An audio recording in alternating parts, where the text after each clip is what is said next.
Уште еден случај на психофизичко малтретирање деца од страна на дадилка.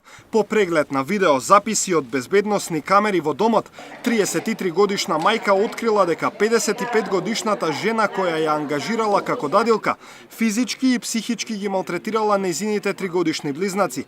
Скопското обвинителство отвори истрага, а судија на претходна постапка и одреди 30 дена куќен притвор.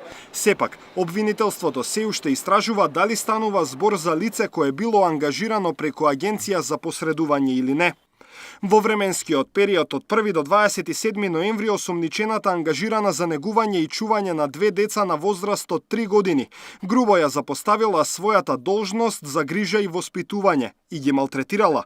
Имено, таа постојано им викала и ги навредувала без причина, но и физички ги напаѓала со удари по главата и кубење на косата.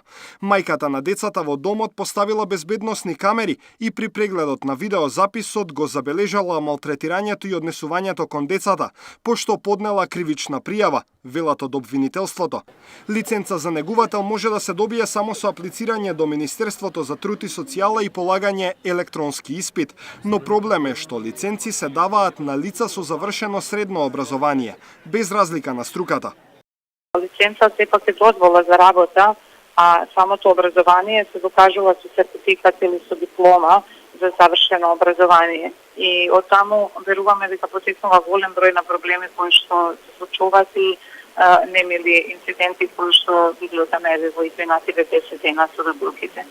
Министерката Царовска не сакаше да го коментира случајот, посочувајќи дека тоа е во надлежност на обвинителството и од истрагата е во тек.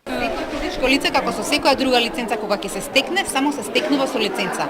Понатаму, вработувачот или онаму каде што ќе се стекне со работен однос, се надлежностите за контрола и следење на работата на лицето, како и во секоја друга компанија. Имаме издадено 3000 лиценци, кои што се во нашата држава. Најголем дел од тие физички лица се вработени во јавните детски градинки и во приватните детски градинки. Ова е втор случај за само 2 недели во кој дадилка е под истрага откако претходно безбедносните камери на едно скопско кафуле открија уште една дадилка како малтретира дете. Даниел Василев, Сител телевизија.